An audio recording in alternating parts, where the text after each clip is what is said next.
रही है तो उसको वो ये ना समझना कि वो बस हमारे लिए एहसान कर रही है, एक्चुअली उसका जिम्मेदारी है। और एक वोटर है मान लीजिए, तो वोटर का काम है कि वो हमेशा जांच करते रहे कि वो राइट सही कर रहा है या नहीं कर रहा है। सिर्फ वोट देना ही मतलब या चुन लेना या उसके उसके बहुमत को ले आना ही ये जिम्मेदारी जनता का ना होता है। ऐसा कुछ बिल्कुल। और उनको कौन सी उपाधि मिली थी? नाइट की उपाधि मिली थी मैम। नाइटहुड का। हाँ, और उनके कोई बुक का पुस्तक का नाम बताइए। Social and political philosophy, reflection on government, the political philosophy, Plato and Aristotle. The political thought of Plato and Aristotle. हाँ, दो पुस्तक तो ऐसे बहुत टफ नहीं है, देखने में नाम बहुत लंबा चौड़ा है, लेकिन देखिए आप पढ़ क्या रहे हैं, सोशल पॉलिटिकल पढ़ रहे हैं, मतलब आप कौन सी थ्योरी पढ़ रहे हैं, तो सोशल पॉलिटिकल थ्योरी पढ़ रहे हैं, है ना। तो सोशल पॉलिटिकल आप बोल देते हैं, सोशल एंड पॉलिटिकल बोल दीजिए। सोशल एंड पॉलिटिकल थ्योरी आप पढ़ रहे हैं, और इसमें क्या पढ़ेंगे, सोशल एंड पॉलिटिकल थ्योरी में उनके सिद्धांतों को पढ़ेंगे, यही ना, उनके नियमों को पढ़ेंगे। तो पहले लगा दीजिए द प्रिंसिपल ऑफ, और जो आप डेली क्लास करते हैं, क्लास का जो नाम है वही है the principle of social and political theory. बस देखने में लंबा चौड़ा है लेकिन बहुत इजी है, रटना भी नहीं है, बस प्रिंसिपल आप लगा दीजिए। जो आप क्लास करते हैं सोशल एंड पॉलिटिकल थ्योरी की, उसमें आपको प्रिंसिपल आप लगा देना स्टार्टिंग में, है ना। और जो एक बुक उनकी है जिसमें हम बता ही रहे थे कि जो अर्नेस्ट बार्कर हैं वो प्लेटो और अरस्तू से बहुत प्रभावित होते हैं, तो पॉलिटिकल थॉट देते हैं किसकी, प्लेटो और अरस्तू की, अरिस्टोटल की।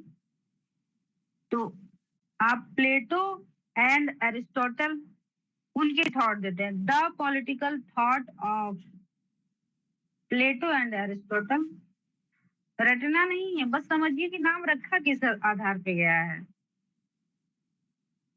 कि वो उनके सिद्धांतों को बता रहे हैं, किसके, प्लेटो और अरस्तू के। तो द पॉलिटिकल ऑफ थॉट कर लीजिए, प्लेटो एंड अरिस्टोटल। और एक है जो याद हो जाएगा, रिफ्लेक्शन एंड गवर्नमेंट। उनकी ये तीनों पुस्तक है। क्या टफ लग रहा है, रटने लायक लग रहा है? नहीं मैम।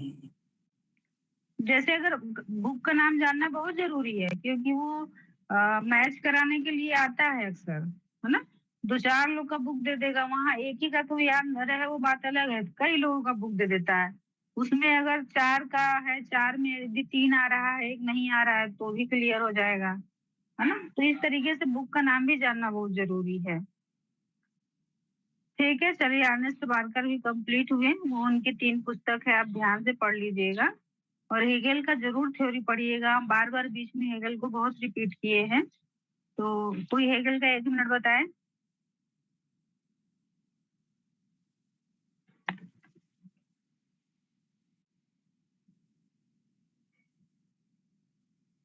बताइए बताइए।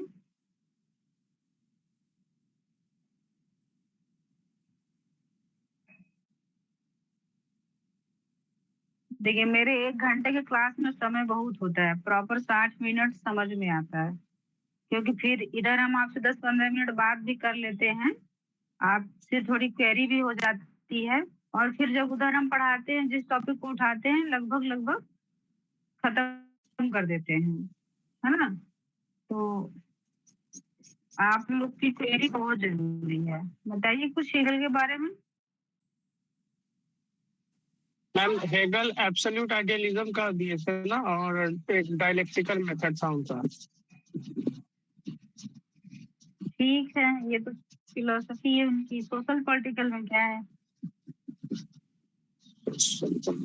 मैम एक्चुअली मैंने हेगल पढ़ा नहीं है, मैंने कल ही ज्वाइन किया था क्लास, सोशल पॉलिटिकल में नहीं पढ़ा। हेगल ने राज्य को ही परम चेतना माना है, और राज्य उनके अकॉर्डिंग सजीव है, और राज्य में पूर्ण चेतना है और मनुष्य में आंशिक चेतना है। इसी प्रकार से अगर हम देखने जाए तो राज्य को वो साध्य बोलते हैं और मनुष्य को साधन बोलते हैं, क्योंकि ऐसे मेन वो परम चेतना के अकॉर्डिंग ऐसे राज्य को बोलते हैं। तो वो अगर पूरा चेतना है, अगर मनुष्य को वो बोल रहे हैं कि मनुष्य का चेतना आंशिक है, तो आंशिक जो है वो पूर्ण की तरफ जाएगा, यानी साध्य के रूप में राज्य है और साधन के रूप में मनुष्य है। और उन्होंने उनका जो थियरी निरंकुश राज्य भी ऐसे बोला जाता है। एंड और क्या था उनका, मैम यही सब थोड़ा मुझे याद है तो मैं आपको बता रही हूँ। और वो व्यक्ति चेतना एवं राज्य चेतना को एक ही माने हैं, मतलब ऐसे अलग अलग नहीं किए हैं। और व्यक्ति का चेतना जो है वो राज्य पे ही, मतलब डिपेंड करता है एक तरफ से। यही उनका थ्योरी उठ के आती है बस। चलिए अच्छा है, आपने जितना उठा लिया, आप तक जितना उठ के पहुंचा उनका थ्योरी आपने कैच किया वो बहुत है। ठीक है, कोशिश अच्छी है, कुछ न कुछ तो बताना चाहिए। अगर किसी कोई एक थॉट को बता देता है तो एक दो लाइन कोई और बता दे तो कंप्लीट हो जाए। इससे क्या होता है कि आप सोचते भी हैं कि कल हम क्या पढ़े थे। आप अभी बता, खुद से पढ़ना और जब कोई पूछता है उसमें बताना, दोनों के जो जब ब्रेन पे जो प्रेशर होता है ना, दोनों में बहुत अंतर है। आप जब बताने, जैसे आप खुद से दिन भर 8 घंटा पढ़ेंगे और एग्जाम में आप 3 घंटा जो लिखते हैं वो 3 घंटा जितना लिखे हैं पेज वो आप 1 महीने में घर में लिखेंगे खुद से। और उतने सारे क्वेश्चन जितने आप 3 घंटा एग्जाम में करके आते हैं यूजी पीजी के, अगर वो क्वेश्चन आपको एक दिन घर में करना हो तो आप नहीं करेंगे, है ना। तो जब कोई पूछा है, वहां भी कोई पूछ रहा है आपसे, तो परीक्षा है, दूसरे की इच्छा के अनुसार जब आप कार्य करते हैं तो आपका जो ब्रेन है बहुत एक्टिव होता है और अपने इच्छा अनुसार तो वो धीरे धीरे लेजी हो जाता है। इसलिए थोड़ी सा क्वेरी भी बहुत जरूरी है। ठीक है, और समय बहुत कम। आर्नस्ट बार्कर जो थे वो तो राज्य की नैतिकता को अभिभावक के रूप में देखते थे ना, ये सबने मिसिंग कर दिया, नहीं, बोला ही नहीं। माता पिता के द्वार में ऐसे वो देखते थे। कौन कौन कौन बोले थे? आर्नस्ट बार्कर देखते थे ना ऐसे नहीं, राज्य की बिल्कुल नैतिकता नहीं, को। नहीं, गलत। क्या वो मैम, मैं क्या तांके, गलत मानूं? क्या मैम? वो तांके हैं। अब हम बताते हैं, क्लास ले रहे हैं, अब आप पढ़ लीजिएगा अपना। ठीक है, अब हम लॉग को आज पढ़ते हैं ना। थोड़ी चर्चा तो लॉग की कल किए ही थे। जाते जाते रिकैप के लिए थोड़ा हम छोड़ जाते हैं, तो जाते जाते लगभग 2 मिनट में कुछ न कुछ भूमिका हम लॉग की बना के गए थे। स्टेट ऑफ नेचर और नेचुरल राइट्स की बात करके गए थे, याद है? बस ये याद है, पूछेंगे नहीं, याद है ना, सुने थे? हाँ मैम। ठीक है, तो पहले तो हम बस की पॉइंट्स के अकॉर्डिंग बताते हैं कि लॉग का जस्टिस क्या है, उसको फिर वो जो की पॉइंट्स हम बताएंगे वो कैसे और क्यों कह रहे हैं ये हम फिर डिस्क्राइब करेंगे, है ना। जैसे उनका न्याय क्या है, तो लॉग कह रहे हैं कि प्राकृतिक प्राकृतिक अधिकार। कुछ आवाज आ रही है आप लोग के यहाँ कि बस मेरी आवाज आ रही है? बस आपकी। हाँ तब ठीक है, थोड़ा बाहर में कुछ शोर हो रहा था तो ठीक है। प्राकृतिक अधिकारों की रक्षा, न्याय क्या है? जहाँ पे आपके प्राकृतिक अधिकार की रक्षा हो रही है, जिस राज्य में, राज्य का कर्तव्य है आपके अधिकारों की रक्षा करना, वो जस्टिस बोर्ड स्टेट है। तो न्याय क्या है? प्राकृतिक अधिकारों की रक्षा। दूसरा, जनता की सहमति पर आधारित शासन बनना, जिस राज्य में मतलब डेमोक्रेसी हो, जहाँ लोकतांत्रिक राज्य हो, है ना, तो वह राज्य न्यायपूर्ण राज्य होगा जहाँ पर जनता के सहमति के आधार पे शासन बनी हो। कॉन्सेंट बोलते हैं उसको, जनता के सहमति के आधार पे शासन का बनना, यानी जनता के आधार पे आधारित शासन, वह न्यायपूर्ण राज्य है। तीसरा उनका न्याय क्या है? समानता और स्वतंत्रता की गारंटी देना, क्योंकि इनका जो जस्टिस है, लॉ का, वो सोशल कॉन्ट्रैक्ट थ्योरी से प्रभावित है, संबंधित है। सोशल कॉन्ट्रैक्ट की बात करते हैं वो, लेकिन हॉब्स से थोड़ी अलग करते हैं, उससे थोड़े वो प्रभावित है। तो ये कह रहे हैं कि न्याय क्या है? जहां पर समानता और स्वतंत्रता की गारंटी मिले। न्याय क्या है? जहां पे आपकी संपत्ति की सुरक्षा हो। ये सब की पॉइंट है। न्याय क्या है? जहां पर सीमित शक्ति और सरकार का विभाजन हो। सीमित शक्ति और सरकार मतलब सेपरेशन ऑफ पावर। आप पॉलिटिक्स में पढ़ते होंगे सेपरेशन ऑफ पावर क्या है।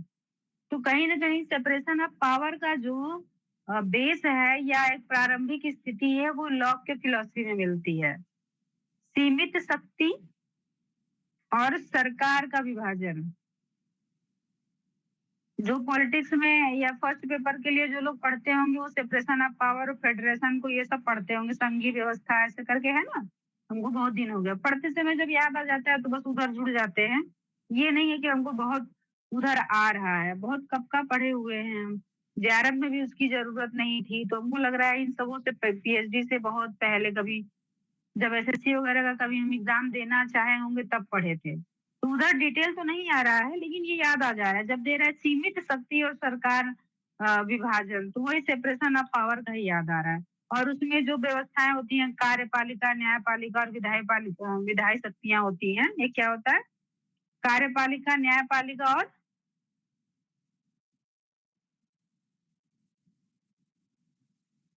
नहीं, किसी को नहीं पता? हमसे भी कम पढ़ने वाले सब हैं क्या? हमको लगा हम ही बहुत कम पढ़ते हैं। विधायी शक्ति, ठीक बोले थे, है ना। तो वो वही आपको सेपरेशन दिखा रहा है ना। अलग अलग लोग, ऐसा नहीं कि राजा ही केवल मालिक है राज्य का। निरंकुश राज्य नहीं होना है। लॉ इसके अगेंस्ट में खड़े होते हैं। निरंकुश राज्य न बन पाए, इसलिए वो राज्य का जो राज्य है उसका शासन सीमित बताते हैं। तो ये जो की पॉइंट्स है उसके लिए क्या आधारित है? तो लॉ की पुस्तक है। कौन सी बुक में वो ऐसी बातें करते हैं लॉ से ज्यादा क्वेश्चन आ सकते हैं? उनकी 3-4 बुक है जिनका हम नाम लिखे हैं, बता रहे हैं। नाम तो याद है, फिर भी उसके बारे में डिटेल में। जैसे एक है उनका टू ट्रिटाइज ऑफ गवर्नमेंट, है ना। एक उनका बुक है टू ट्रिटाइज ऑफ गवर्नमेंट। जब टू ट्रिटाइज ऑफ गवर्नमेंट हो रहा है तो इसका मतलब है कि उसमें 2 लेटर होंगे जिसमें वो समीक्षा कर रहे होंगे। और वो टू ट्रिटाइज ऑफ गवर्नमेंट में नेचुरल राइट्स की बात करते हैं, स्टेट ऑफ नेचर की बात करते हैं, जिसमें कि अब जो मौलिक अधिकार है, प्राकृतिक अधिकार यानी मौलिक अधिकार, वो क्या है? जीवन है, स्वतंत्रता है मतलब जीने का अधिकार, स्वतंत्रता और संपत्ति का अधिकार, है ना। और ये देखिए टू ट्रिटाइज ऑफ गवर्नमेंट जो है वो किस समय लिखा गया है, तो उसकी भूमिका क्या होगी?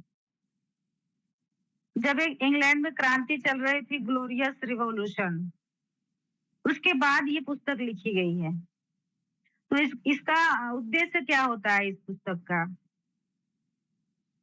निरंकुश शासन का समाप्ति, संपूर्ण राज्य का जो अधिकार है उसकी समाप्ति, और जो जनता है उसके पास में अधिकार होना, शासन चुनने का भी, शासक चुनने का भी, और शासक को बीच में भंग करने का भी, शासन को।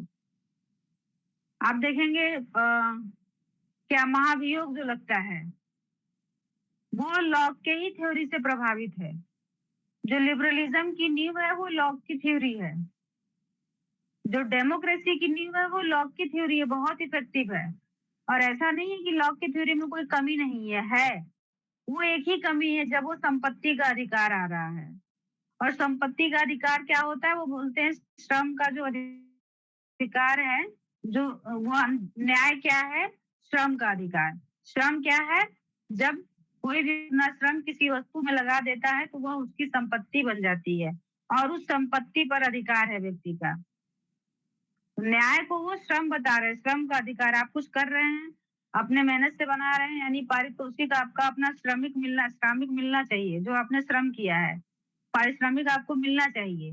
ऐसा नहीं है कि आपसे दिन भर कोई काम करा रहा है, चाहे किसी फील्ड में आप 10 बजे से लेके 5 बजे तक आप कोई भी नौकरी में हैं, तो उसके अकॉर्डिंग यदि आपको वो वेतन नहीं मिल रहा है, आपको आय नहीं मिल रहा है, आपका मेहनताना नहीं मिल रहा है, तो वो आपके साथ अन्याय हो रहा है। यानी वो जो न्याय है वो उस राज्य के इंडिकेट करेगा कि वह एक अच्छा राज्य नहीं है, न्यायपूर्ण राज्य नहीं है, शांतिपूर्ण राज्य नहीं है। क्योंकि जहाँ पर जीवन, स्वतंत्रता और संपत्ति का अधिकार मिलता है, वही राज्य शांति का राज्य और प्राकृतिक अधिकारों की रक्षा करता हुआ राज्य माना जाता है, जिससे उस राज्य को न्यायपूर्ण राज्य घोषित करते हैं लोग। तो कह रहे हैं कि जीवन का, स्वतंत्रता का उनका जो अधिकार है वो तो बहुत प्रसिद्ध हुआ, लेकिन संपत्ति के अधिकार में लोगों ने खंडन किया कि यहाँ पे क्या है, ये पूंजीवादी को कहीं ना कहीं सपोर्ट कर रहे हैं। इसलिए जो मार्क्सवादी हैं, इनके इस पुस्तक में संपत्ति के अधिकार का खंडन करते हैं। टू ट्रीटाइज का जो पर्पज है वो जन आधारित शासन है, जनता के आधार पर शासन को निर्वाचित करना, चुनाव करना, है ना। क्यों? क्योंकि ये जो इस आधार पे शासक बनेगा वो आपके प्राकृतिक अधिकारों की रक्षा करेगा, और राजा का अधिकार सीमित होना चाहिए। शासक का चुनाव करने के बाद भी अधिक से अधिक अधिकार जनता के ही पास होनी चाहिए। यदि राज्य जनता के अधिकारों का उल्लंघन करता है तो जनता के पास विद्रोह करने का अधिकार है, और वह बीच में अपने मतों से अपने अधिकारों का मांग कर सकते हैं और उस राज्य को भंग कर सकते हैं, यानी उस सरकार को बदल सकते हैं, जिसको आजकल आप महाभियोग के नाम से कहते हैं, है ना। और जो टू ट्रीटाइज उनकी जो पुस्तक है, उसमें जो पहली वाली है, उसमें वो ना एक रॉबर्ट फिल्मर की बुक है जिसको पैट्रियार्च बोला गया है। पैट्रियार्च मतलब उसमें क्या था कि जो राज्य है, पैट्रियार्च जो रॉबर्ट फिल्मर है ना, वो अपने उस पुस्तक में, पैट्रियार्च पुस्तक में राज्य को सर्वोपरि बताते हैं। वो जैसे हीगल बता रहे हैं कि दैवी शक्ति है, ईश्वर का अवतार है, उसी तरह वो भी कह रहे हैं कि जो राजा का अधिकार है वो ईश्वरीय है, ईश्वर के द्वारा प्रदत्त है, ईश्वर के द्वारा दिया गया अधिकार है राजा के पास। इसलिए राजा जो भी आदेश देगा, जनता को पालन करना उसका कर्तव्य है और अनिवार्य है। ये कौन बोल रहे हैं? ये रॉबर्ट फिल्मर बोल रहे हैं। इनकी जो बुक जो पैट्रियार्च है, उसी का खंडन करते हैं ये टू ट्रीटाइज ऑफ गवर्नमेंट में।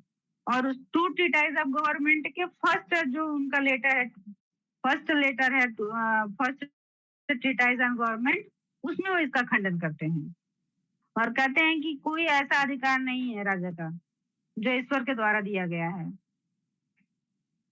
जो शासक है उसका जो सत्ता होगा जनता की सहमति से होगा। उनका सबसे बड़ा स्टेटमेंट है, जनता के सहमति से ही शासक का चुनाव होगा। मैम ये वाला फिर से थोड़ा बोलना पड़ेगा, ऐसे कंफ्यूजन लग रहा है। क्या बताइए? मैम आप जो ये बता रही है ना, राज्य सर्वोपरि है, ऐसे आप बताएं, तो ऐसे वहाँ पे कंफ्यूजन लग रहा है। फिर से एक बार मैम थोड़ा सा मैं ऐसे एक्सप्लेनेशन कर दीजिए। देखिए, अब आप बहुत सारे थ्योरी में आप ये नहीं सोचेंगे कि जैसे राज्य सर्वोपरि वो केवल हीगल ने बोला है। जितने प्रत्ययवादी हैं सब राज्य को सर्वोपरि बता रहे हैं, सबका अलग अलग मत है। लेकिन राज्य सर्वोपरि है, अर्थ समझाने में सबका बोला जाएगा। वहां पे दैवी है, यहाँ क्या कहे, राजा का अधिकार ईश्वरी है। ऐसा हीगल में नहीं बोला गया था कि उनका अधिकार ईश्वरी है। राजा का अधिकार नहीं, राज्य का जो अवतरण, ईश्वर का अवतरण राज्य है, ईश्वर का महायात्रा राज्य है। तो कुछ अपने अपने टेक्निकल शब्द होते हैं, उससे आपको पकड़ना होगा। लेकिन जब उस स्टेटमेंट को आप समझाने में कोशिश करेंगी, उसको एक्सप्लेन करेंगी, तो अर्थ एक जैसे आपको लगेंगे। लेकिन जब फर्स्ट लाइन बोली जा रही हो तो वो उनका जो होता है अपना स्टेटमेंट होता है कि जो राजा का अधिकार है वो ईश्वरीय है। आप हिगल में कहीं सुनिएगा, वीडियो में कहीं नहीं बोला गया होगा कि राजा का अधिकार ईश्वरीय है। राज्य क्या है वहां पे ये बोला गया है। राजा का अधिकार या राजा दैवी है ऐसा नहीं बोला गया है ना। तो कंफ्यूजन में नहीं, बहुत क्लियरली आप दोबारा से वीडियो पे जाइएगा, सुनिएगा, इसको फिर सुनिएगा, फिर खुद से आप अंतर को लिखिएगा, तब आपका क्लियर होगा। ठीक है। हाँ मैम। और पालन करना अनिवार्य है, कर्तव्य है, ये सब। ये बुक है रॉबर्ट फिल्मर की, जो पैट्रियार्च बुक है, उसका उसमें कुछ ऐसा लिखा हुआ है। उसका उद्देश्य है राजा का जो अधिकार है उसको बताना कि यह जो है डिवाइन है, डिवाइन राइट्स है, इसका पालन करना जो प्रजा है उसका कर्तव्य है, ड्यूटी है। उसी का खंडन करते हैं लोग, कहते हैं ऐसा कोई राजा का अधिकार नहीं जो ईश्वर के द्वारा प्रदत्त है, दिया गया है, प्रोवाइड किया गया है। वो कहते हैं जो राजा को, शासक को सत्ता मिलती है, अधिकार मिलती है, वो जनता के सहमति से मिलती है। वो टू टिटाइजन गवर्नमेंट में इसका खंडन कर रहे हैं। हम चाहते तो नहीं बताते ये, लेकिन सोचे शायद कभी ऐसा कुछ हो जाए, या फिर जानना चाहिए कि जो नाम है पुस्तक का आप लोग रटते हैं, रटना नहीं है, नाम को समझिए। वो कुछ बोल रहा है, अपने में क्या कह रहा है, उसको यदि आप समझ गए तो रटने की भी जरूरत नहीं है, और कभी आएगा तो आप भूलेंगे ही नहीं, है ना। टू ट्रिटाइज ऑफ गवर्नमेंट है, मतलब मीमांसा करना बताया जा रहा है। वो दो प्रकार से मीमांसा कर रहे हैं सरकार की। कैसे मीमांसा कर रहे हैं, तो दो लेटर होगा, दो लेटर लिखे होंगे। तो पहले लेटर में वो किसी की पुस्तक पढ़े होंगे और उसका जवाब देने के लिए उन्होंने लेटर लिखा होगा। पहले जो बुक होता था वो एक आर्टिकल और लेटर के फॉर्म में होता था। पहले जवाबदेही होती थी, किसी ने आर्टिकल निकाल दिया, किसी ने पढ़ा, उसको सही नहीं लगा तो उसका खंडन करता था वो अपना आर्टिकल लिख करके। फिर उसको आप अभी बहुत सारे आप उसमें जाएंगे, मूर के बुक्स हैं, आप ठीक से देखेंगे, पढ़ेंगे तो बुक नहीं है, एक आर्टिकल है, एक पत्रिका है, पेपर है, लेकिन हम लोग बुक के अकॉर्डिंग उसको पढ़ते हैं, है ना। तो यहाँ पे भी क्या, वो सरकार की आलोचना कर रहे हैं, मीमांसा कर रहे हैं दो प्रकार से। पहले में वो रॉबर्ट फिल्मर की जो बुक है पैट्रियार्च, उसमें क्या लिखा हुआ है उसको वो जवाब दे रहे हैं। कह रहे हैं जो राजा है, जो शासक है, उसको जो अधिकार मिलता है वो जनता की सहमति से मिलता है। और राजनीतिक सत्ता जो होती है वो वंशानुगत अधिकारों पे नहीं होती है कि पिताजी प्रधानमंत्री थे तो बेटा को प्रधानमंत्री होना जरूरी है, बिल्कुल नहीं। वो कह रहे हैं कि सामाजिक अनुबंध पर आधारित है, सोशल कॉन्ट्रैक्ट पर, यानी लोगों की सहमति पर आप जिसका चुनाव करना चाहें, ऐसा तो नहीं है।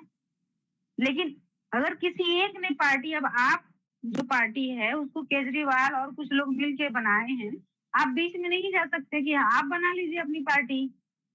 ऐसा तो नहीं है भारत में कि बस जिसने पार्टी बनाई है आप दूसरा पार्टी आप नहीं बना सकते।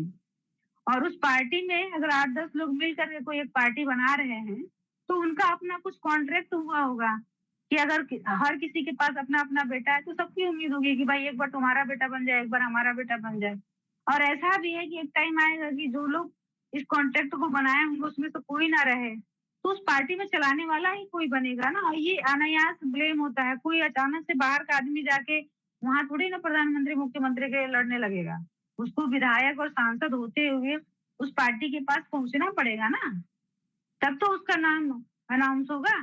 कि वो पार्टी अचानक से गांव के किसी व्यक्ति को अनाउंस कर देगी, ऐसा नहीं होगा। आप अपनी पार्टी बना लीजिए, ऐसा कोई बाउंडेशन नहीं है। तो जो जरूरी नहीं है कि जो हमेशा, वो तो राजा वाला हो गया, पहले जो राजा होते थे दूसरा राजा नहीं बन सकता था। अब उसी का बेटा राजकुमार है वो राजा बनेगा। लेकिन आज के टाइम में अनेक पार्टियां हैं, आप जिसको बना दें, आपका अधिकार है, जिसको आप चुन लें। लेकिन ऐसा नहीं था कि एक ही राज्य में अनेक राजा हो, एक ही राजा होता था।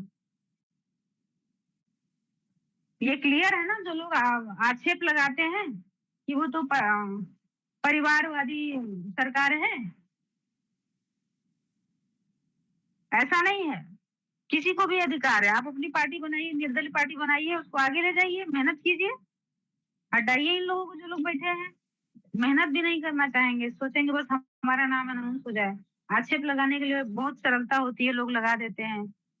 ठीक है, तो वही लॉ कह रहे हैं। आपको पता है लॉ का यदि आप सोशल पॉलिटिकल पढ़ लेते हैं तो आपको आज के टाइम का जो पॉलिटिक्स है आपको हूबहू दिखेगा कि उन दिनों की ऐसी स्थिति थी, क्या परिवर्तन हुआ है। भाई ये 1600 में है, 1690 की इनकी पुस्तक है, इनके 200 साल बाद मिल आ रहे हैं, 1800 में वो लगभग आ रहे हैं, और आज देखिए आप किस एरा में हैं। वो जो उधर स्टेटमेंट दिया गया था आज भी रेलिवेंस है ना। तो अब वो कह रहे हैं कि राजनीतिक सत्ता जो है वंशानुगत अधिकारों पे नहीं आधारित है, वो सोशल कॉन्ट्रैक्ट पे है, सामाजिक अनुबंध पे है। और उनकी जो सेकेंड है ट्रीटाइज उसमें वो क्या कहते हैं, प्रथम में क्या है जान गए, वो राजा की बात कर रहे हैं कि उसको अधिकार कहाँ से मिलता है, उसको शासन में कैसे लाना है, शासक वो कैसे बनेगा, जनता का अधिकार है, जनता के पास अधिकार है उसको सत्ता में लाने का और कोई उसके पास दैवी शक्ति नहीं है जो हम पालन करने के लिए बंधित हैं, ऐसा कोई शक्ति नहीं है। सेकेंड में वो कहते हैं कि जो स्टेट ऑफ नेचर है वो क्या है, प्राकृतिक अवस्था क्या है, मूल अवस्था क्या है, सेकेंड में वो इसकी बात करते हैं।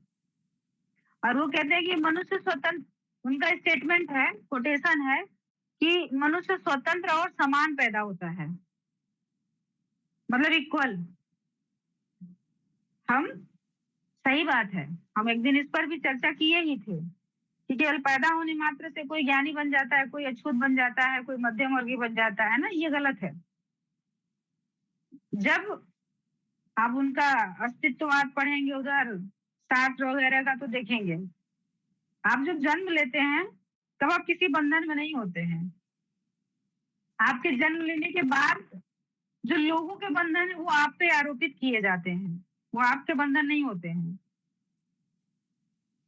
तो स्वतंत्र और समान, लॉ क्या कह रहे हैं, मनुष्य स्वतंत्र और समान पैदा होता है, उसके पास प्राकृतिक अधिकार होता है, नेचुरल राइट्स होता है पैदा होते ही, मतलब जीवन का, स्वतंत्रता का और संपत्ति का। और ये जो अवस्था होती है, जो आपके पास ये अधिकार है और आप स्वतंत्र और समान रूप से जन्म लेते हैं धरती पर, ये जो अवस्था है ये बहुत शांतिपूर्ण और नैतिक होती है, जिससे राज्य नैतिकता के साथ चलता है। लेकिन लोग एक और बात बोलते हैं कि केवल राज्य को चलाने के लिए इतना ही जरूरी नहीं है, उसमें सुरक्षा की कमी है, जिसके लिए सोशल कॉन्ट्रैक्ट होता है, जिसके लिए लोग अपनी सहमति से, अपनी बहुमत से एक सरकार बनाते हैं। और उसके लिए लोग यह भी कहते हैं कि यदि बहुमत से सरकार को बनाने के लिए, एक शासक बनाने के लिए यदि आपको अपने अधिकारों में कुछ कटौती करनी पड़े तो आप कर सकते हैं, थोड़ा कंप्रोमाइज कर सकते हैं, लेकिन अपने सुरक्षा से कंप्रोमाइज नहीं करेंगे। आपको यदि संपत्ति का अधिकार खोना है तो खो दीजिए, लेकिन सुरक्षा के लिए यदि आपको सहमति से एक शासक वर्ग बनाना है जो कि उसको आप अधिकार देते हैं कि हमारी रक्षा करो, हमारे संपत्ति की रक्षा करो, हमें स्वतंत्रता और समानता की गारंटी दो, है ना, हमारे जीवन का अधिकार जो रक्षा है उसको तुम अपना अधिकार समझो, कर्तव्य समझो रक्षा करने के लिए। यदि आप यह अधिकार किसी और को देने के लिए आप सत्ता बनाते हैं तो उसके लिए कुछ कंप्रोमाइज यदि आपको करना पड़े तो आप करिए, ये लोग कह रहे हैं। कह रहे हैं कि जो ऐसी अवस्था होती है वो शांतिपूर्ण और नैतिक होती है। और वो कह रहे हैं आप जिसको शासक बनाए हैं यदि वो आपके अधिकारों की रक्षा नहीं कर रहा है तो आपको विद्रोह करने का अधिकार है, राइट टू रेवोल्यूशन, क्योंकि सरकार का अधिकार है जो आपके जो जनता है उसके दायित्वों का रक्षा करे, उसके अधिकारों का रक्षा करे। और सरकार कैसी है, किस आधार पे बनती है, कॉन्ट्रैक्ट ट्रस्टी के आधार पे बनती है, यानी उसको शुद्ध शब्दों में नौकर बोला गया है कि जो सरकार है वो मालिक नहीं है, वो ट्रस्टी है, मालिक नहीं है, नौकर है। क्योंकि कॉन्सेंट के सहमति के सहयोग से आपको चुना गया है ना।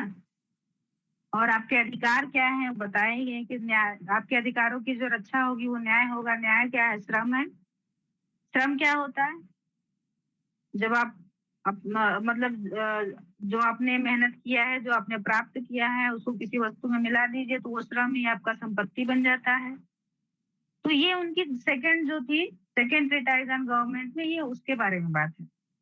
फर्स्ट में वो पैट्रियार्च का खंडन करते हैं जहाँ पे राजा को ही सारा अधिकार दे दिया गया है। एक तरीके से वो निरंकुश शासन है। और सेकंड में वो आपके अधिकारों की बात कर रहे हैं और राज्य के कर्तव्य की बात कर रहे हैं कि आपके कौन कौन से अधिकार है। और ये भी है यदि आपके अधिकारों का उल्लंघन किया जा रहा है तो आपको विद्रोह करने का भी अधिकार है, यह भी बता रहे हैं वो सेकंड में। तो उनकी पुस्तक कौन सी है जिसकी अभी इतनी चर्चा हुई? Two treatise of government. और अगर की पॉइंट्स के अधिकार पे आप समझेंगे तो वो उसमें नेचुरल राइट्स की बात करते हैं, डिवाइन राइट्स ऑफ किंग की बात करते हैं और सोशल कॉन्ट्रैक्ट का बात करते हैं। मतलब डिवाइन राइट्स ऑफ किंग का खंडन करते हैं और सोशल कॉन्ट्रैक्ट का बात करते हैं। इस 3 पॉइंट को आप याद रख लें, है ना, कि वो नेचुरल प्राकृतिक अधिकार की बात करते हैं, जो दैवी शक्ति है राजा के पास उसके खंडन की बात करते हैं, और जो राजा बना है वो आपके सहमति से बना है, सोशल कॉन्ट्रैक्ट कंसेंट की बात करते हैं। उनकी यदि आप दूसरी पुस्तक देखें तो an essay concerning human understanding है। एन एसे कंसर्निंग मतलब जो मानव है उसके समझ पर वो निबंध लिख रहे हैं। राज्य कैसा हो रहा है बता रहे हैं टू ट्रीटाइज में।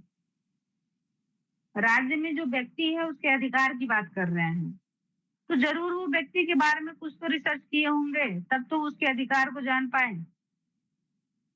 तो जो मानव की समझ है, बुद्धि है, उस पे वो निबंध लिख रहे हैं। तो an essay concerning human understanding, मानव की जो समझ है, बुद्धि है, उसकी वो समीक्षा कर रहे हैं, ऐसे निबंध लिख रहे हैं। उसमें क्या लिखते वो अब सोचिए, आप खुद ही सोचिए, रटने वाली चीज ही नहीं है। जब वो बुद्धि या समझ की बात कर रहे हैं तो आप फिलॉसफी में जब समझ और बुद्धि की बात करते हैं तो आप रेशनलिस्ट हो जाते हैं, मतलब आप ज्ञान की बात करते हैं, है ना।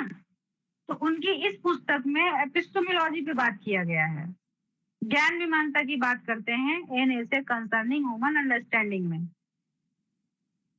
और इस जब वो ज्ञान की बात कर रहे हैं तो डेकार्ट का जब वो खंडन करते हैं जन्मजात प्रत्यय का, तो क्या बोलते हैं?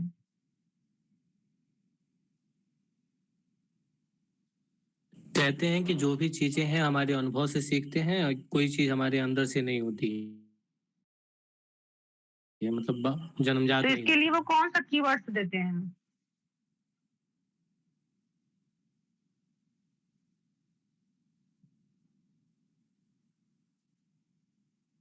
इनेट आइडियाज ऐसा तो नहीं। अरे वाह, वो तो डेकार्ट है। मैम ट्रूबेलर ऐसा। हाँ हाँ हाँ, ठीक है, वही है। तो उनका जो कीवर्ड है वही होता है ना, बात एक ही है। कुछ कुछ जब हिंदी के शब्दों में आप समझेंगे तो आपको सब एक जैसा लगेगा, लेकिन जो उनके अपने कुछ कीवर्ड है ना, सबके कुछ अपने टेक्निकल शब्द होते हैं, उसको जानना बहुत जरूरी है। तो आप जो बताए बिल्कुल सही बताए थे कि राम बाबू की वो कहते हैं कि जो हम अनुभव से सीखते हैं, बुद्धि हमारी सब खाली है ना। एक कोरी प्लेट की तरह है, स्लेट की तरह, प्लेट नहीं स्लेट की तरह है। तो वो गाना है ना, मेरा जीवन कोरा कागज कोरा ही रह गया। तो जब भी हम ये कभी पढ़े ना तो हमको पता नहीं क्यों ये गाना ही याद आता है कि मेरा जीवन ऐसे लगता है कि वो टेबुला रासा, तो हम ऐसे गाते थे कि मेरा जीवन कोरा कागज कोरा ही रह गया, तो मेरा जीवन ऐसे करके टेबुला रासा ही रह गया, ऐसे उसको हम ऐसे गुनगुनाते थे जब हम पढ़ते थे टीवी में। तो वहां पे कोरा कागज बोलते ही नहीं थे, हम टेबुला रासा बोलते थे, है ना। तो मतलब वो जो प्लेन पेज की बात हो रही है ना, वो कहीं टेबुलर आता है। तो एनएसए कंसर्निंग ह्यूमन अंडरस्टैंडिंग में लॉक बता रहे हैं कि माइंड इज ए टेबुला रासा। वो एपिस्टेमोलॉजी की बात कर रहे हैं और पहली बार अनुभववाद का आधारशिला कोई रखता है एम्पिरिसिज्म का, तो वो लॉक है, जो कि इसी पुस्तक से शुरुआत होती है।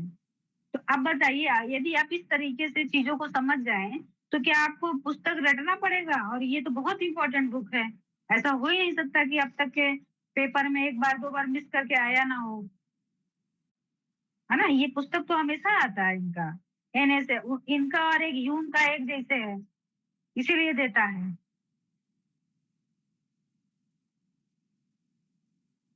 अब इनकी जो तीसरी बुक है वो है अ लेटर कंसर्निंग टॉलरेशन।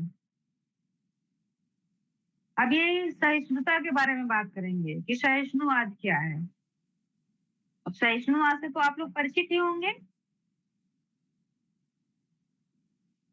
सहिष्णुवाद से तो परिचित है ना। और जैसे ही टॉलरेशन की बात है तो ऐसा हो नहीं सकता कि वो रिलीजन के पॉइंट ऑफ व्यू से ना हो। तो इसमें वो रिलीजियस टॉलरेंस की बात करते हैं। क्या होगा इसका मतलब? धार्मिक सहिष्णुता का क्या मतलब है? क्या मैम धार्मिक क्या बोले? सहिष्णुता, टॉलरेशन, टॉलरेंस।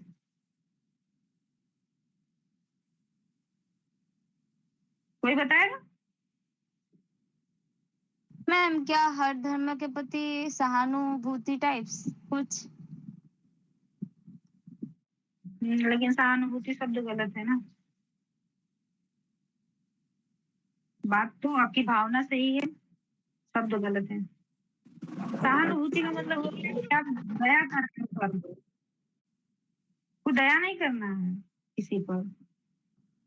यदि आप विवेकानंद के अनुसार से सहिष्णुता को देखेंगे तो वो कहते हैं कि वो गांधी जी से एक कदम आगे चले जाते हैं। वहाँ सहिष्णुता का मतलब बर्दाश्त करना है, कहते हैं बर्दाश्त नहीं, स्वीकृति हो, एक्सेप्टेंस हो। स्वीकृति की बात करते हैं ना विवेकानंद। Yes ma'am. ऐसे बीच में बस याद आ जाता है तो थोड़ा सोचते हैं ऐसा तो नहीं कुछ गलत हो जाए। तो सहिष्णुता ढंग से पढ़ना हो तो उधर विवेकानंद और गांधी और इन दोनों का ही शायद थोड़ा बहुत विस्तृत रूप में इस पे बात किया गया है। वेस्टर्न में तो उतना हम नहीं देखे, लेकिन लॉक की तो पुस्तक ही है सीधे उस पर, अ लेटर कंसर्निंग टॉलरेशन। तो टू ट्रीटाइज ऑफ गवर्नमेंट एक हो गया, उसकी बात हो गई। एनएसए कंसर्निंग ह्यूमन अंडरस्टैंडिंग, इसमें वो क्या कहते हैं, वो आपका अंडरस्टैंडिंग है, बुद्धि की बात है, समझ की बात है। तो वो टेबुला रासा की बात इसी बुक में करते हैं, एपिस्टेमोलॉजी की बात इसी बुक में करते हैं। और जो टू ट्रीटाइज ऑफ गवर्नमेंट है तो वो गवर्नमेंट की बात करेंगे वहां पे कि राज्य कैसा है, राजा कैसा है, उसको अधिकार कौन देता है, वो मालिक नहीं है, नौकर है। और उसको शासक कौन बनाता है, जो बना रहा है वो हटा भी सकता है, मतलब महाभियोग ला भी सकता है। यदि वो आपके अधिकारों का उल्लंघन करे तो महाभियोग लगाया जा सकता है, बीच में हटाया जा सकता है। ये टू ट्रीटाइज ऑफ गवर्नमेंट में बोला जा रहा है ना, जिसमें नेचुरल राइट्स की बात करेंगे, सोशल कॉन्ट्रैक्ट की बात करेंगे। और लेटर का सनी टॉलरेशन उनकी तीसरी पुस्तक है, जिसमें वो रिलीजियस पॉइंट ऑफ व्यू से बात करेंगे कि आप किसी धर्म के प्रति कट्टर नहीं होइए, आपके अंदर सद्भावना होनी चाहिए, सभी धर्म के प्रति प्रेम और सम्मान होना चाहिए, दया नहीं, प्रेम और सम्मान होना चाहिए, स्वीकृति होनी चाहिए। और कोई ऐसा धर्म ग्रंथ है ही नहीं जो समाज को बर्बाद करने के लिए लिखा गया हो। हाँ, आप जैसे जो अर्थ शब्द है उसके अर्थ अलग अलग आप निकाल सकते हैं, आप अलग समझ सकते हैं। किसी एक ही लाइन को आप, कभी कभी होता है कि आप बोलते कुछ और हैं और वहां से जाते जाते कई लोगों के पास फिर वो कुछ और ही रूप में चला जाता है, तो आप समझाते रह जाते हैं कि हमारा इंटेंशन यह नहीं था। वही धर्म ग्रंथों का इंटेंशन वो नहीं है जो उसके ठेकेदार समझ जाते हैं, जो बीच में मीडिएटर बैठे हैं, जो फोन लगा के बतिया लेते हैं हनुमान जी से, अल्लाह से, है ना, ईसा मसीह से, जो बीच में उनके पास इंडिविजुअल मोबाइल है उनका दिया हुआ, उससे जो बतिया करके फिर आप हमारे बीच में, आपके बीच में देते हैं। और कुछ महामूर्ख लोग भी हैं जो मेला लगा के जाते भी हैं अपना पर्ची खुलवाने, है ना। तो वो उसका अनर्थ करते हैं, वो जानते हैं कि इंटेंशन क्या है, उसके बावजूद वो अपनी दुकान चलाने के लिए इंटेंशन को दूसरे तरीके से बेचते हैं। वो धर्म के ठेकेदार नहीं है, वो तो उनको पता है कि हमारे झोला में सिर्फ नफरत है। वो जैसे ही झोला खोलेंगे वहां सिर्फ नफरत ही बांटेंगे, लेकिन समझ नहीं आता है लोगों को। तो लोग उस समय में भी ये बात कर रहे हैं। हम जब कभी ये सब पढ़ते हैं तो हम बहुत आश्चर्य में रहते हैं कि कुछ बदला नहीं है। कौन बदलने की कोशिश कर रहा है, कौन बदल रहा है? हर कोई क्रांति कर रहा है, उसमें कोई जल रहा है, कोई मर रहा है, बस सृष्टि है, उसकी गति में ये सब करना है। सब सदियों से ऐसे ही चल रहा है।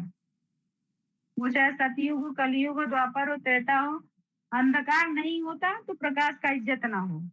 भाई मूवी में यदि विलन ना हो तो आप हीरो को हीरो मानेंगे? वो हीरो तभी होगा ना जब किसी से उसकी कुछ क्वालिटी अच्छी होगी। उसकी क्वालिटी अच्छी है ये कैसे पता चलेगा? जब कोई बुरी क्वालिटी वाला रहेगा तभी ना। तो दोनों का होना हर सदी में लोग रहे हैं। हमें नहीं लगता कि कुछ परिवर्तन हो रहा है, बस सबको लग रहा है कि हम आएंगे तो ये परिवर्तित कर देंगे। ये सृष्टि का नियम है, गतिमान है, परिवर्तन है, वो बस चल रही है। सब आ रहे हैं, जा रहे हैं, अपना योगदान जितना देना है दे रहे हैं। इसी में कोई अपने को बहुत लखपति, करोड़पति, अरबपति बनाने में लगा हुआ है, और कोई जीवन जीने के लिए मर रहा है। कोई इतना रखा हुआ है कि वो केवल देख ले, उसमें उसको दबा दिया जाए तो उसी के पैसे के ढेर में वो मर जाएगा। और कोई है कि पैसा देखने के लिए तरस रहा है, बिना देखे मर जा रहा है। तो ये समाज में असमानता, ये सब चल रहा है। धर्म के आधार पे भी जो भेदभाव है वो सदियों से चला आ रहा है। तब टॉलरेशन की बात कर रहे हैं लोग, जब 1600 ईस्वी में बात कर रहे हैं, और आज आप 2025 में हैं। क्या परिवर्तन हुआ है? कुछ नहीं हुआ है। निरपेक्ष धर्म की बात कहाँ होती है? कहीं नहीं, सब सापेक्षिक हैं। सब अपने अपने धर्म की तारीफ करते हैं। सब, कोई किसी के अंदर एक्सेप्टेंस नहीं है किसी के रिलीजियस को लेकर के, है ना। तो लोग ये भी कहते हैं कि जो राज्य है, जो सरकार है, उसको अधिकार नहीं है व्यक्ति की जो धार्मिक आस्था है उसको ठेस पहुंचाने का, उसमें हस्तक्षेप करने का। आज के टाइम में आप देख रहे हैं क्या हो रहा है। तो कभी भी हम जिस समय है उसी समय का बात करेंगे। अब हम 90 के दशक से पैदा हुए, 1990 में हुए हैं, तो उधर से इधर से लेकर हम होश संभाले होंगे, जब समाज को देखे होंगे, समझे होंगे। लोग कहेंगे इसके पहले की सरकार ने ऐसा किया, वैसा किया। भाई हम जब से जन्म लिए हैं, जब से होश संभाले, जो हो रहा है उसका हम क्रिटिसिज्म करेंगे, उसकी तारीफ करेंगे। तो हम जो पढ़ रहे हैं सब कुछ वैसे ही उसमें मिल रहा है। तब भी लिखा जा रहा है कि राज्य को अधिकार नहीं है व्यक्तिगत धार्मिक आस्था में हस्तक्षेप करने का। संविधान बनाया गया, हमको लगता है भीमराव अंबेडकर ऐसा तो नहीं यही सारी पुस्तकें पढ़े थे, इतना अच्छा संविधान बना गए हैं। बहुत सरल नहीं होगा बनाने में। वो कैसे बना लिए? आप एक आर्टिकल ढंग से नहीं लिख सकते हैं। वो कहीं किसी को ठेस ना पहुंचे, यह सोच करके अगर ग्रंथ लिखी जाए तो वो सबसे बड़ा ग्रंथ होगा। और कहीं एक दो गलती उसमें हो गई है तो वो भीमराव अंबेडकर इंसान है, उसका वो परिचय देता है। गलती इंसानों से ही होती है। जिस सिचुएशन, जिस कंडीशन में लिखी गई होगी, अगर आप लग रहा है तो उसको सुधार कर लीजिए, उसका और नरक मत कीजिए। हाँ वंदना जी, माइक ऑन है आपका। तो ये उनकी तीसरी पुस्तक है जिसमें वो धार्मिक सद्भावना की बात कर रहे हैं, जिसमें वो किसी, जो भी व्यक्ति है, सबका अपना धार्मिक एक आस्था है, वो उसके लिए स्वतंत्र है। आपके मौलिक अधिकार में धार्मिक स्वतंत्रता की बात की गई है ना। तो ये सब प्रभावित है इसी बुक से। और उनकी एक पुस्तक है सम थॉट्स कंसर्निंग एजुकेशन, ये बहुत इंपॉर्टेंट नहीं है। इसमें वो एजुकेशन के बारे में बात करते हैं, शिक्षा के, उसमें नैतिकता की बात करते हैं, व्यवहारिक शिक्षा क्या है, नैतिक शिक्षा क्या है, वो उसमें बात करते हैं, है ना। तो लगभग हमने आपको जो लॉ की जितनी भी इम्पोर्टेंट थॉट थे हम सब बता दिए। आपको कहीं लग रहा है कि ना समझ में आया हो तो आप पूछ सकते हैं। मैम ये लास्ट वाला जो बुक का आपने नाम बताया और थोड़ा बहुत जो उसके बारे में बताया वो फिर से बताइए। वो बहुत इम्पोर्टेंट बुक नहीं है, सम थॉट्स कंसर्निंग एजुकेशन है। उसमें वो एजुकेशन दिया है तो समझ जाइए वो शिक्षा की ही बात कर रहे हैं, है ना। और क्यों राज्य और सरकार का जरूरत होता है यह भी हम बीच में बताएं जो बहुत इम्पोर्टेंट है। क्योंकि जब वो मौलिक अधिकार की बात करते हैं ना, जीवन और स्वतंत्रता और संपत्ति, तो उनको कुछ टाइम बाद लगता है कि भाई इसकी सुरक्षा कौन करेगा। जब इसके लिए वो परेशान होते हैं कि अब यदि सुरक्षा नहीं होगा तो वहां पे शांति नहीं रहेगा। शांति और सुरक्षा दोनों एक साथ, जब सुरक्षा होगी तभी शांति होगी। इसके लिए उनको लगता है कि एक समझौता करने की जरूरत है। इसलिए एक सिविल सोसाइटी की स्थापना करने के लिए वो सोशल कॉन्ट्रैक्ट करते हैं। और वो बताते भी हैं कि इस समझौते के लिए आपको कुछ अपने अधिकारों का कुछ छोड़ना पड़े, कुछ कंप्रोमाइज करना पड़े तो आप करिए, लेकिन एक सत्ता में बैठाइए किसी को, अधिकार दीजिए जो रेगुलेट करे, लेकिन उसको इतना भी अधिकार नहीं देना है कि वो मालिक बने। उसको नौकर, ट्रस्टी के आधार पे उसको सत्ता में बैठाया गया और उसको अधिकार दिया गया है। और जब भी वो आपके अधिकारों का उल्लंघन करे तो आप उसके प्रति क्रांति कर सकते हैं, विद्रोह कर सकते हैं और महाभियोग लगा करके, जो आज के टाइम में उसका शब्द है, महाभियोग लगा करके आप बीच में से उस शासन को बंद कर सकते हैं, है ना। और जैसे मौलिक अधिकार का हनन कोई किसी भी स्थिति में नहीं कर सकता है, यहाँ तक कि इमरजेंसी भी लगता है तो मौलिक अधिकार में कुछ अधिकार रह जाते हैं। सभी मौलिक अधिकारों का हनन नहीं होता, जिसमें जीने का अधिकार है कहते हैं ना, तो वो भी कहते हैं कि जो मौलिक अधिकार हैं, जो प्राकृतिक अधिकार हैं, वो हर स्थिति में, हर कंडीशन में वो पूर्ववत ही रहेगी। उनका लाइन है हर स्थिति में वो पूर्ववत ही रहेगी, मतलब चाहे जो भी कंडीशन आ जाए उसमें उस अधिकार को छीना नहीं जा सकता है। तो क्लियर हुआ? हम बोले थे 30-40 मिनट पढ़ाएंगे, 1 घंटा तो नहीं गया। तो ये रहा। इससे अगर थोड़ा कुछ अलग आता होगा तो देख लीजिएगा, हमें नहीं लगता है। हमने उनके बुक का भी सारा नाम बता दिया। अगर आप ध्यान से आप समझेंगे तो हमें लग रहा है कि अगर एक बार और सुन लेंगे तो आपको उनके किताब का नाम याद हो जाएगा, रटना नहीं पड़ेगा। और ये लॉ के जो पुस्तक है बहुत मोस्ट इम्पॉर्टेंट है। ये जो तीनों है लास्ट वाले को छोड़ करके, श्योर है इसमें तो कोई ना कोई एक बार जरूर आता है ना। तो उसको आप उसके जो उसमें जो थॉट दिए हुए हैं, जो जिस पर विषय पर उसने लिखा है, विचार किया है, चर्चा किया है, यदि आप उसको याद पढ़ करके समझेंगे तो आपको बुक रटना नहीं पड़ेगा, याद हो जाएगा। और हमने आपको अर्नेस्ट बर्गर की भी बुक कैसे याद करनी है हमने वो भी बता दिया है। वो भी बहुत सरल ही है तीनों। हम आपको बताएं, हमें भी याद नहीं था, हम कल बताएं और आज बताएं, लगभग हमको वो मेरे माइंड में आ गया है। देखने की नहीं जरूरत है ना। ठीक है, कुछ पूछना है? कुछ किताब में आने बताइए, हम चलेंगे।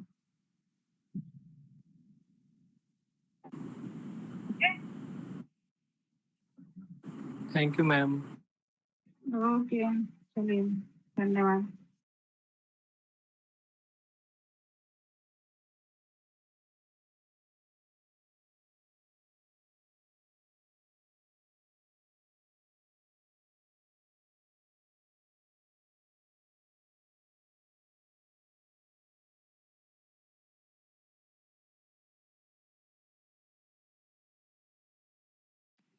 जिनका भी दिक्कत है ये लॉजिक में, वो क्या बोलते हैं, डिस्कस कर लीजिए आपस में तो अच्छा रहता।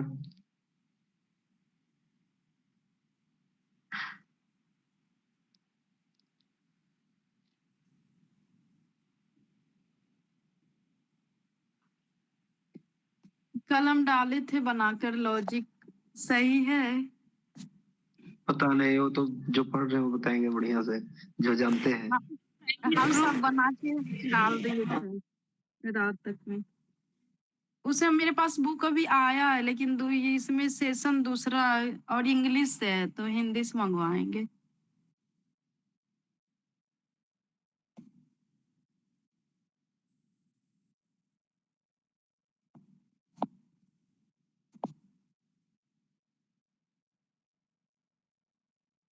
मालिक, क्या उनका नाम था, वो दीदी नहीं आया अभी। अरे वो दीदी आई है, शांति से बैठी है हमारे साथ। बोलिए दीदी।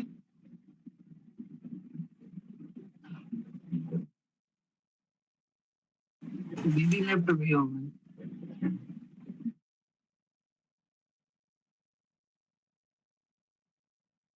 एक बार चेक कर लीजिए ना सर, सर आएंगे तो फिर देखेंगे। वो सर देखते हैं ग्रुप में कि नहीं?